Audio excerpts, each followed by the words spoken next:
In the heart of West Africa, where the Sahara breeds dust across ancient kingdoms, a revolution was born. A revolution not of violence first, but of dignity. This is the story of Thomas Isidore Sankara, who rose from humble beginnings to challenge the world's most powerful systems, and paid the ultimate price.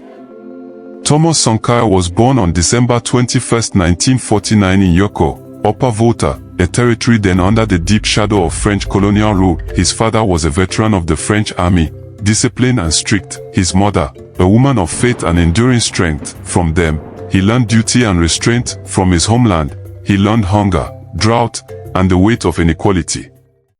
Unlike many boys his age, Thomas did not dream of wealth or power. He sought understanding. He observed the world with quiet, intense curiosity. Teachers noted his seriousness. He excelled in school, especially in history and moral philosophy. Even as a child, he questioned why some nations prospered while others suffered.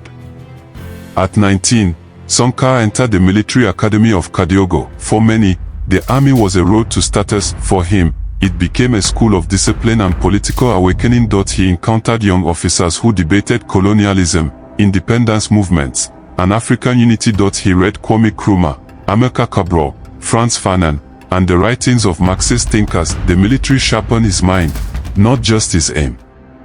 In 1972, Sankara was sent to Madagascar for advanced training. He arrived during a mass popular uprising that overthrew the government. For the first time, he witnessed ordinary people reshape their own destiny. This experience transformed him. He concluded that a soldier must defend his people, not rule over them. Upon returning to Upper Volta, he became celebrated for.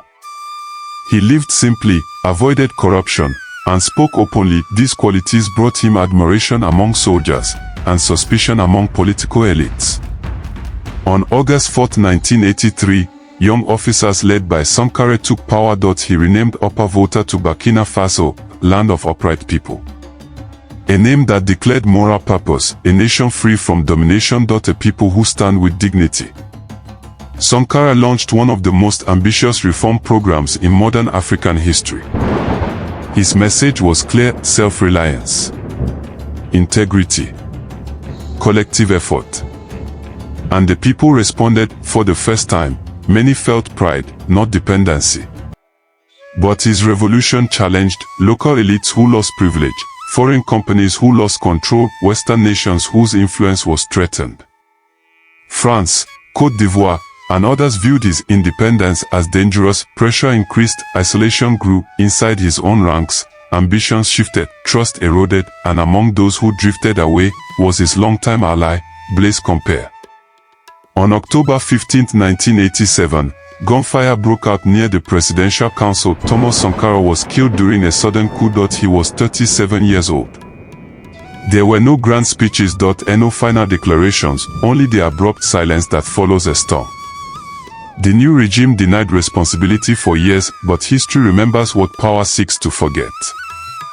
Blaise Compaoré assumed power and reversed most revolutionary policies. Foreign aid returned, state assets were privatized, Burkina Faso was drawn back into the global system. Sankara tried to escape. Yet the memory of the revolution did not die. It lived in classrooms, in music, in protest movements, in the dreams of young Africans. Thomas Sankara's life was brief, but his ideals endured. He believed Africa could stand upright and walk forward unafraid. Today, from Dakar to Dar es Salaam, his words remain a compass. While revolutionaries can be killed, you cannot kill the idea of freedom.